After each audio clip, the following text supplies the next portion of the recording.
Good evening, YouTube world. Broadcasting live from somewhere in Michigan.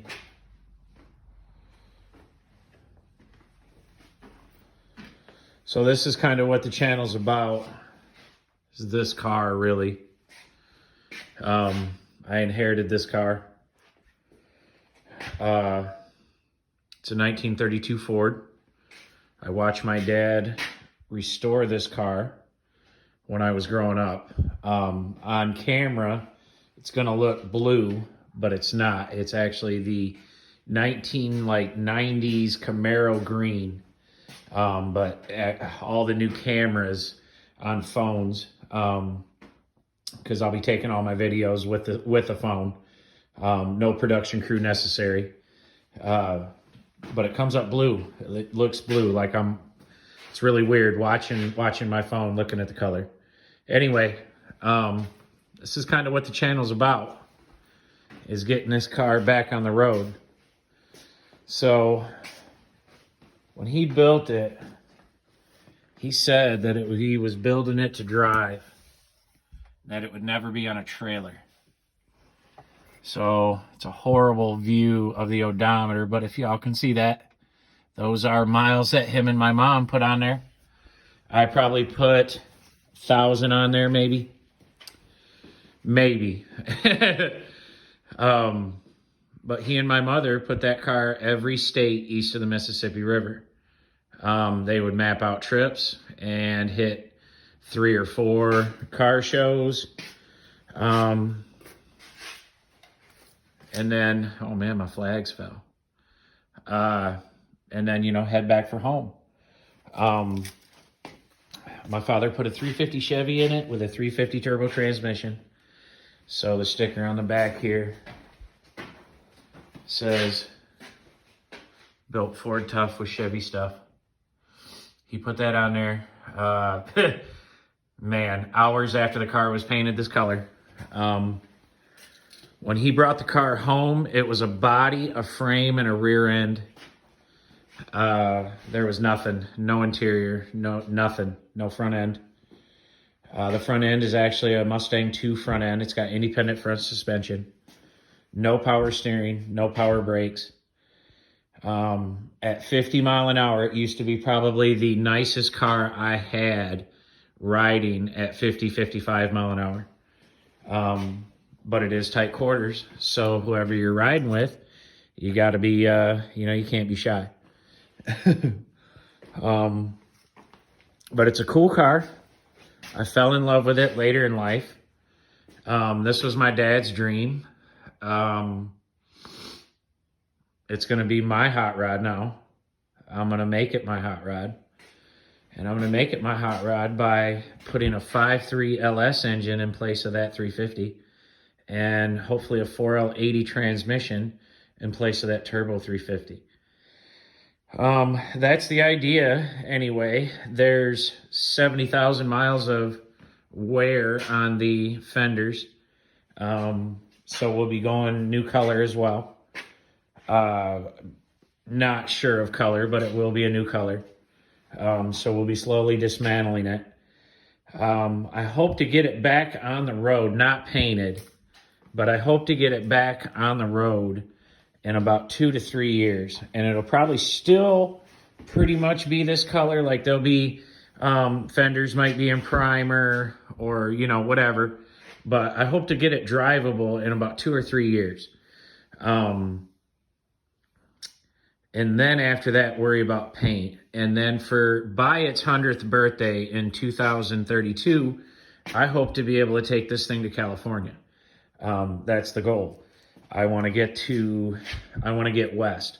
The joke is that when they passed away and this thing would be mine, that they would leave me the western states in the United States for me to get. It was always kind of a joke. I didn't care.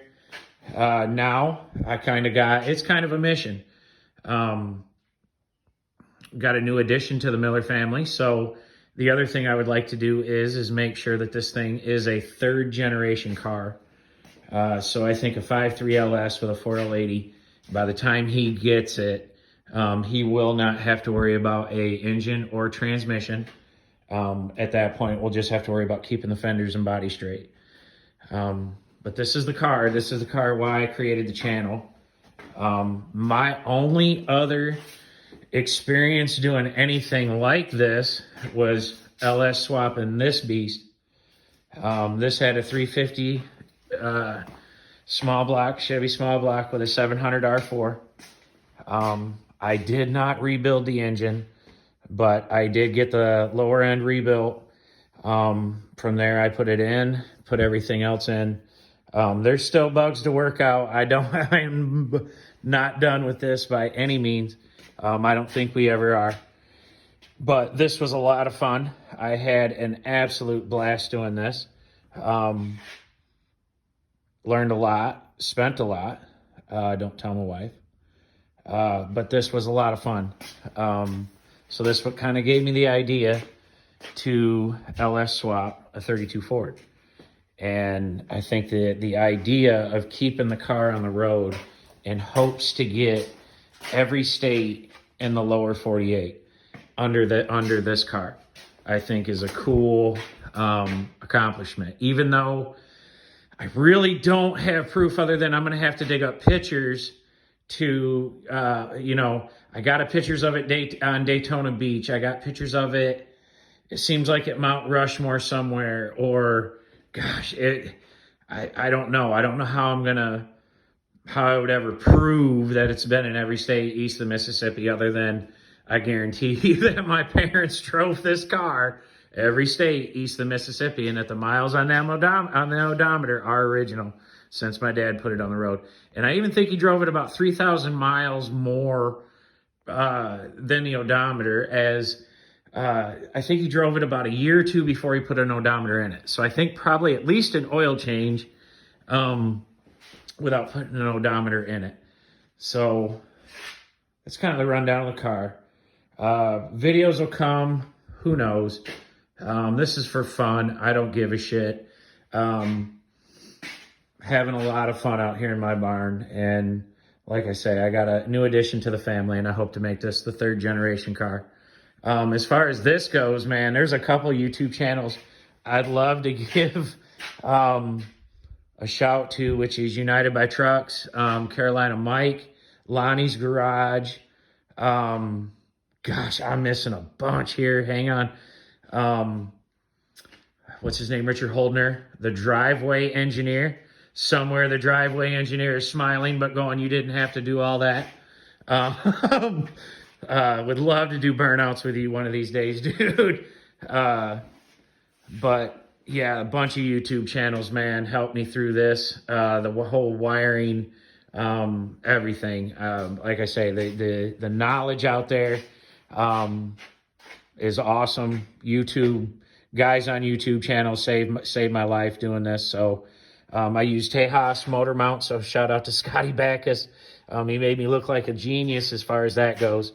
The guy who helped me put this in isn't really an LS fan, so he was kind of looking at this thing a little bit cross-eyed when I had him help me do it. But he was the only other guy that I knew that had ever put an engine in, but he had never done an LS because he's kind of an old schooler and 354 bolt guy. But whatever. But he definitely likes the truck. He's an LS fan now for sure.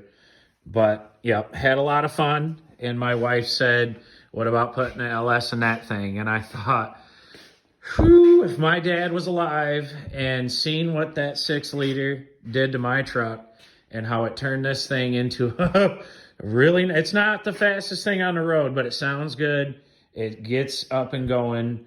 We can pull out into traffic with it. And it's a lot of fun to drive now. Had he been alive, which he was alive when I had it, so he rode in the truck, and I'll do a video about the truck a little later. But had he been alive to see this and see what it could do, and the fuel injection and the whole idea of an LS engine, he would have already been making plans to do this. So all the naysayer purists, whatever, it's all, I can appreciate your hot rods, man. Ford on Ford love it too.